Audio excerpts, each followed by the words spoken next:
সেটা হচ্ছে মানুষকে ভয় দেখায় তুমি অনেক বড় পাপী, অনেক বড় গুনাহগার, তুমি আল্লাহকে সরাসরি ডাকতে পারবে না, তুমি আল্লাহর কাছে সরাসরি যেতে পারবে না, তোমার জন্য পীর লাগবে, তোমার জন্য আগের যারা আল্লাহর অনেক বড় বড় উলিয়া উলিয়া ছিল তাদের ওসিলা লাগবে। তুমি যদি তাদেরকে সন্তুষ্ট করতে না পারো, বাবারে বাবা, তুমি যত গুনাহ করেছো, তুমি যত খারাপ মানুষ, তুমি যত মানুষকে হত্যা করেছো, যত জেনা করেছো, যত চুরি করেছো, যত ডাকাতি করেছো, পীর ছাড়া তুমি জান্নাতে যেতে পারো? আগের যুগের ওলিয়া উলিয়ার ওসিলা ছাড়া তুমি জান্নাতে যেতে পারো? আগের যুগের ওলিয়া উলিয়াদের সন্তুষ্ট করা ছাড়া আল্লাহকে সন্তুষ্ট করতে পারো? এরা আল্লাহর সন্তুষ্টির ঠিকা নিয়ে রেখেছে। এক সেম মূলনীতি সব যুগে ইবলিস প্রয়োগ করেছে।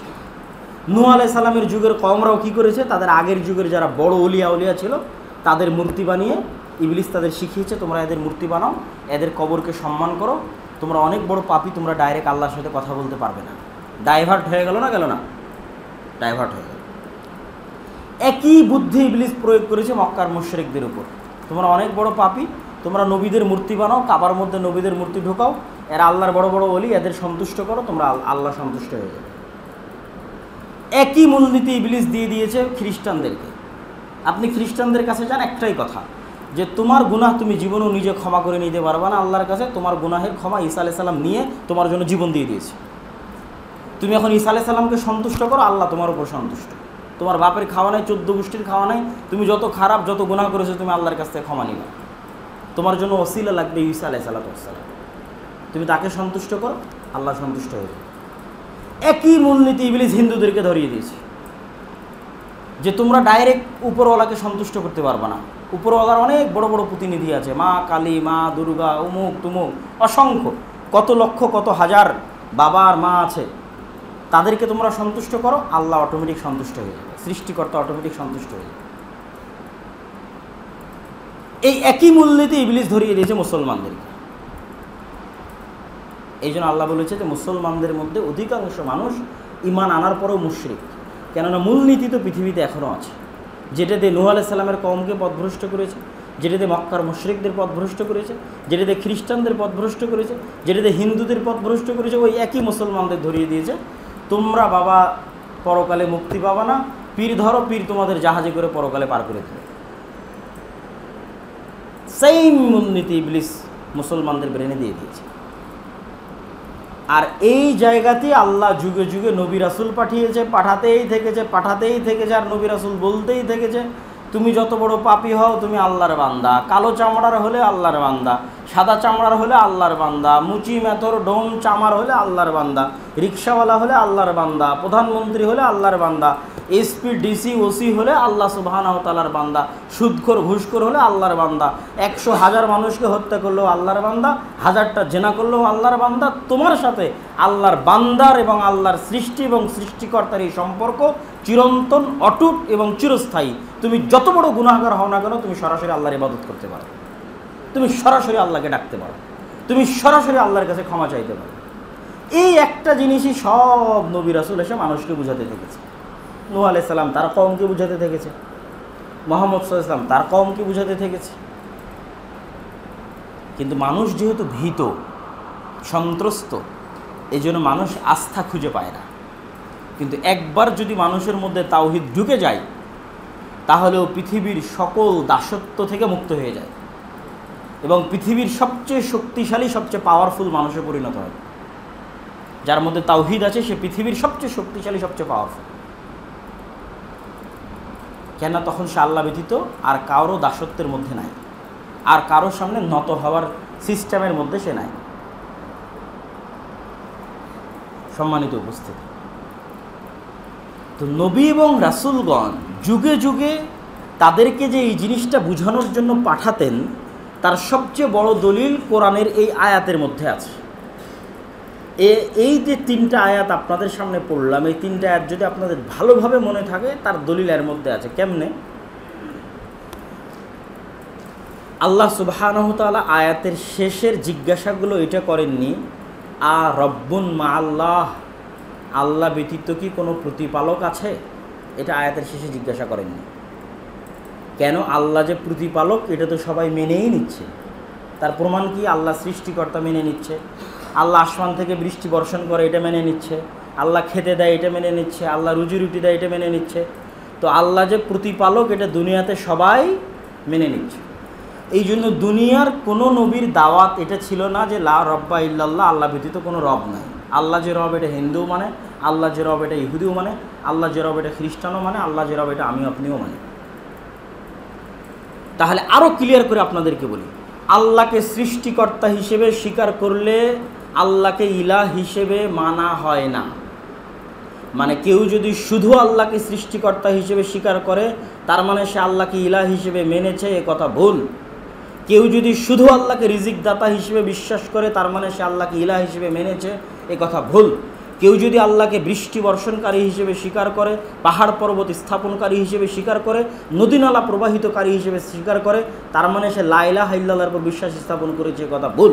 না হলে আল্লাহ এই প্রশ্ন করতোই না যে তুমি বিশ্বাস করছো আল্লাহ সৃষ্টিকর্তা, তাহলে ইলাহ কে বলো, তাহলে আমাকে কেন ইলাহ মানো না?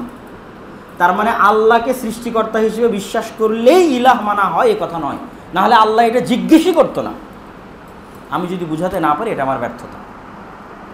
আল্লাহ মানুষের কাছ থেকে স্বীকৃতি আদায় করে নিচ্ছে যে মানুষ স্বীকার করে আল্লাহ সৃষ্টিকর্তা, দিয়ে লাস্টে প্রশ্ন করছে কি তাহলে আমাকে ইলাহ মানো না কেন? তার মানে তো আল্লাহ বলেই দিল যে আমাকে সৃষ্টিকর্তা মানলেই ইলাহ মানা হয় না। আমাকে সৃষ্টিকর্তা হিসেবে স্বীকার করার পরেও তো তুমি নজর নেওয়াজ মাজারে দিয়েছো। আমাকে আসমান জমিনের সৃষ্টিকর্তা হিসেবে স্বীকার করার পরেও, রুজি রুটির মালিক হিসেবে স্বীকার করার পরেও তো তুমি গণকের কাছে গেছো, তাবিজ ব্যবহার করেছো। তুমি ইয়া আলী মাদাত বলে আলী রাদিয়াল্লাহু তাআলা আমার কাছে সাহায্য চেয়েছো।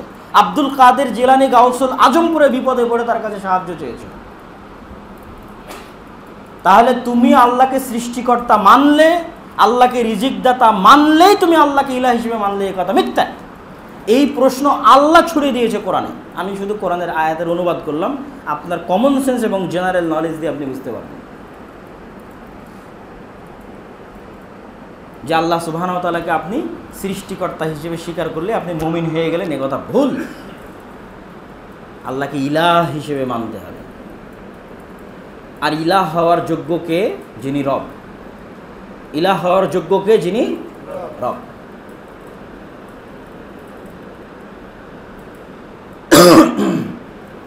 তাহলে এবার দ্বিতীয় পয়েন্টে আসে, ইলাহকে, রবকে, ইলাহকে। সূরা ফাতিহার মধ্যে আল্লাহ সুবহানাহু ওয়া তাআলা বলছেন আলহামদুলিল্লাহি রাব্বিল আলামিন, সকল প্রশংসা রব্বুল আলামিনের জন্য। বলেননি রব্বুল মুসলিমিনের জন্য, বলেননি রব্বুল মুজাহিদিন, রব্বুল মুমিনিনের জন্য, যে সকল প্রশংসা মুমিনদের রবের জন্য আর সকল প্রশংসা মুসলমানদের রবের জন্য, এটা বলেছে নাকি? কেন বলেনি? কেননা রব তিনি শুধু মুসলমানদের নন, রব তিনি শুধু মুমিনদের নন। যিনি সকাল সন্ধ্যা আল্লাহকে গালি দেয় তারও সৃষ্টিকর্তা তিনি। যে সকাল সন্ধ্যা শিরক করে তারও হায়াতের মালিক তিনি।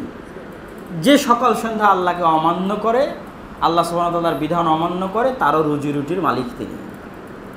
এই জন্য বলা হয়নি যে রব্বুল মুসলিমিন, রব্বুল মুমিনিন, বলা হয়েছে রব্বুল আলামিন, মানে আসমান জমিন এবং তার মধ্যে যা কিছু আছে, হিন্দু বৌদ্ধ ইহুদি খ্রিস্টান, জীব জন্তু জানোয়ার পশু পাখি যা আছে সকল কিছুর রবকে আল্লাহ।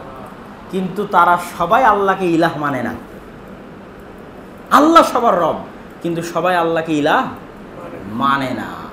কিন্তু ইলাহ হওয়ার যোগ্য তিনি যিনি রব, ইলাহ হওয়ার যোগ্য তিনি যিনি খাওয়ায়, যিনি পড়ায় তিনি, ইবাদত পাওয়ার যোগ্য তিনি। এই জন্য আল্লাহ সুবহানাহু ওয়া তাআলা বলেছেন যে শিরক সবচেয়ে বড় অত্যাচার।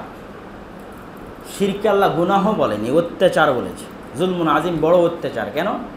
আপনার বউ আপনার খায়, আপনার পরে, আপনার টাকা, আপনার বাড়ি, সব কিছু, আর ভালোবাসে আর একজনকে। এটা জুলুম না? জুলুম। তাহলে জমির মালিক কে? জমিনের মালিক কে? আল্লাহ। আসমানের মালিক কে? সবাই তো স্বীকার করছে, ইহুদি বৌদ্ধ হিন্দু খ্রিস্টান সব। সূর্যের মালিক কে? যে সূর্য নিয়ে আমরা বেঁচে আছি। অক্সিজেনের মালিক কে? আল্লাহ। আসমান থেকে বৃষ্টি দিচ্ছে কে? আল্লাহ। তাহলে আল্লাহর সূর্য, আল্লাহর আলো, আল্লাহর বাতাস, আল্লাহর জমি, আল্লাহর আসমান, আল্লাহর রুজি, আল্লাহর জীবন, মানে আল্লাহর দেওয়া জীবন, আল্লাহর সৃষ্টি করা আমরা বান্দা, সবই আল্লাহ সুবহানাহু ওয়া তাআলার, সিজদাটা দিলাম মাজারে, বুঝেননি? আর সাহায্য চাওয়ার সময় গিয়ে বললাম বাবা আপনি আমাকে বাঁচান, বিপদে পড়ে সন্তানকে অসুখ হয়েছে চলে গেলাম তাবিজ নিতে। এটাই হলো আগের যুগ থেকে চলে আসা একদম সিম্পল এবং কমন সমস্যা মানুষের। এই জন্য আল্লাহ সুবহানাহু ওয়া তাআলা সূরা ফাতিহার মধ্যে যেমন রব্বুল আলামিন বলে দিয়েছে যে আল্লাহ রব, এরকম আল্লাহরই যে শুধু ইবাদত করতে হবে এবং আল্লাহর কাছেই যে শুধু চাইতে হবে, এটাও সূরা ফাতিহার মধ্যে বলে দিয়েছে। আমরা সূরা ফাতিহার মধ্যে বলি কি, ইয়্যাকা না'বুদু ওয়া ইয়্যাকা নাস্তাঈন। আরবি যারা জানেন তারা জানেন যে এই বাক্যটা স্বাভাবিকভাবে লিখলে মানুষ এভাবেই লিখত। আমরাও যদি লিখতাম আজকে সিম্পল, যে কোনো আরবি জানা মানুষকে যদি আপনি লিখতে চান যে তুমি লেখো আমরা আল্লাহর ইবাদত করি, আল্লাহর সাহায্য চাই, এভাবে লিখতো যে না আবুদুকা ওয়া নাস্তাঈনুকা। সাধারণত এটাই মূল আরবি, না আবুদুকা ওয়া নাস্তাঈনুকা, আপনার ইবাদত করি আপনার সাহায্য চাই। আল্লাহ ওইটাকে ঘুরিয়ে দিয়েছে, 190 ডিগ্রি উল্টা ঘুরিয়ে দিয়েছে, বলছে ইয়্যাকা না'বুদু ওয়া ইয়্যাকা নাস্তাঈন। ছিল কি না'বুদুকা ওয়া নাস্তাঈনুকা। তাহলে না'বুদুকা ওয়া নাস্তাঈনুকার মধ্যে আর ইয়্যাকা না'বুদু ওয়া ইয়্যাকা নাস্তাঈনের মধ্যে পার্থক্য। এখানে আপনি ক্লিয়ার হয়ে যাবেন যে ইলাহ কি। আগেরটাই ক্লিয়ার করলাম, রব্বুল আলামিন দিয়ে ক্লিয়ার করলাম যে রবকে। এখন এই আয়াত দিয়ে আপনাকে পরিষ্কার করব যে ইলাহকে। আমি আজকে এই জুমার মসজিদে বক্তব্য দিতে আসছি। আপনারা আমাকে অনেকেই বলবেন যে আমি আপনার বক্তব্য শুনে আপনাকে ভালোবাসি। আপনার বক্তব্য শুনে আপনাকে ভালোবাসি এই কথা এই মসজিদের যতজন খতিব বক্তব্য দিতে আসবে সবাইকে বলা যাবে আপনার বক্তব্য শুনে আপনাকে ভালোবাসি, মিথ্যা হবে। কিন্তু আপনি যদি আমাকে বলে বসেন আজকে আব্দুল্লাহ ভাই আমি শুধু আপনার বক্তব্য শুনি আর বাংলাদেশে কারো বক্তব্য শুনি না, আর শুধু আপনাকে ভালোবাসি আর বাংলাদেশে কাউকে ভালোবাসি না, এই কথা আপনি আমাকে ব্যতীত আর কাউকে বললে আপনি সত্যবাদী না মিথ্যুক? মিথ্যুক। এটাই হচ্ছে না'বুদুকা ওয়া নাস্তাঈনুকা, আপনার ইবাদত করি আপনার কাছে সাহায্য চাই, এই কথা সবাইকে বলা যাবে। হে আল্লাহ আপনার ইবাদত করি আপনার সাহায্য চাই, আল্লাহকে বলা যাবে। মা কালী তোমার ইবাদত করি তোমার সাহায্য চাই, বাবা শাহজালাল তোমার ইবাদত করি তোমার সাহায্য চাই, সবাইকে বলা যাবে। কিন্তু যখন আপনি বলে বসলেন ইয়্যাকা না'বুদু, মানে আল্লাহ শুধু আপনার ইবাদত করি আর কারো ইবাদত করি না, ওয়া ইয়্যাকা নাস্তাঈন শুধু আপনার কাছে সাহায্য চাই আর দুনিয়াতে কারো কাছে সাহায্য চাই না। এবার বলেন আপনি মাজারে গিয়ে সাহায্য চাইলে আপনি কালেমা লা ইলাহা ইল্লাল্লাহর উপর আছেন না আপনি মিথ্যুক? মিথ্যুক।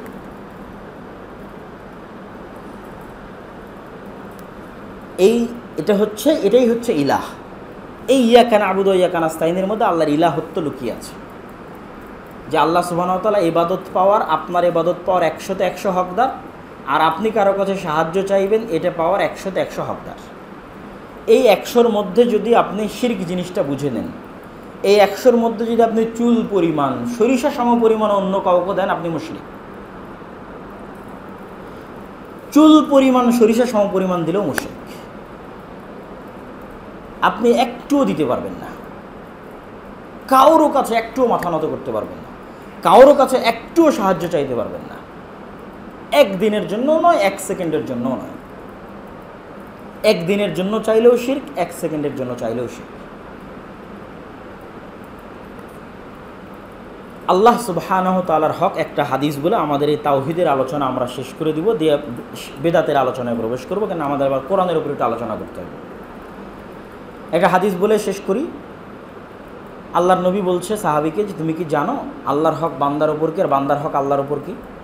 এবার দিয়ে আল্লাহর নবী এবার উত্তর দিচ্ছে, আল্লাহর হক বান্দার ওপর হচ্ছে বান্দা আল্লাহর ইবাদত করবে, কারোর সাথে শরীক করবে না। আর বান্দার হক আল্লাহর ওপর হচ্ছে বান্দা যদি কারোর সাথে শরীক না করা অবস্থায় মারা যায় তাহলে আল্লাহ তাকে জান্নাতে দিবেই দিবে। এটা আল্লাহর সাথে বান্দার চুক্তি। এই জন্য যে ধরেন কোনোদিনই নামাজ পড়ে না কিন্তু কোনোদিন মাজারেও যায়নি, ও ভালো ওর চাইতে যে মাজারে গিয়ে সিজদা দিয়েছে, ও ভালো ওর চাইতে যে পীর বাবার কাছে আশ্রয় চেয়েছে, ও ভালো ওর চাইতে যে আলীর কাছে আশ্রয় চেয়েছে, ও ভালো ওর চাইতে যে মা কালী মা দুর্গার কাছে আশ্রয় চেয়েছে। কেন? এ শিরক করেনি, ইবাদতও করেনি, শিরকও করেনি, আর সে ইবাদতের নামে কি করেছে? শিরক করেছে। তার মানে ও বিপদে আছে বেশি।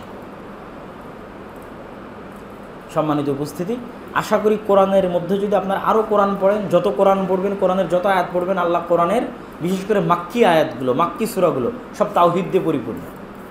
প্রতি সেকেন্ডে সেকেন্ডে আল্লাহ আপনাকে তাওহীদের সাথে পরিচয় করিয়ে দেবে। প্রতি সেকেন্ডে সেকেন্ডে আপনি যদি পড়েন এবং বুঝতে পারেন, বুঝার চেষ্টা করেন, আপনার মধ্যে অটোমেটিক তাওহীদের জ্ঞান চলে আসবে, আমাকে বলা লাগবে না। মানে তাওহীদের কথা আমাদের কথা নয়, তাওহীদের কথা কোরআনের কথা, তাওহীদের কথা আল্লাহর কথা। বুঝতে হলে কোরআন পড়তে হবে। এটা আমি এসে আব্দুল্লাহ বিন আব্দুর রাজ্জাক বলতেছি এটা না, তাওহীদের কথা আল্লাহ কোরআনে বলেছে এবং আমার চেয়ে ভালোভাবে বলেছে। আল্লাহর কসম, আমি আজকে যত ভালোভাবে আপনাদের সামনে তাওহীদ পেশ করার চেষ্টা করলাম, তার চেয়ে হাজারো লক্ষ গুণ ভালোভাবে আল্লাহ কোরআনের পৃষ্ঠায় পৃষ্ঠায় পাতায় পাতায় তার তাওহীদের বর্ণনা দিয়েছে। কেননা এটা আল্লাহর ইজ্জতে লাগে, আল্লাহ সুবহানাহু ওয়া তাআলার আত্মসম্মানে লাগে, যে আপনি আল্লাহর খেয়ে আল্লাহর পরে আরেকজনের সাহায্য চান। এই জন্য আল্লাহ এটা সহ্য করতে পারে না। ইন্নাল্লাহা লা ইয়াগফিরু আন ইউশরাকা বিহি ওয়া ইয়াগফিরু মা দুনা যালিকা লিমান ইয়াশা।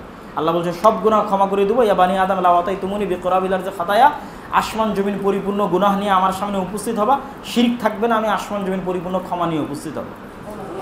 আর যদি শিরক করো আমি ক্ষমা করতে পারবো না। তার মানে এটা আল্লাহ সুবহানাহু ওয়া তাআলা সরাসরি আপনি আত্মসম্মান আত্মমর্যাদায় আঘাত করবেন। আল্লাহর খেয়ে আল্লাহর পরে আল্লাহর জমিনে চলে আপনি আরেকজনের জন্য কাঁদেন, শুনে মাথা নত করেন, আরেকজনের কাছে সাহায্য চান।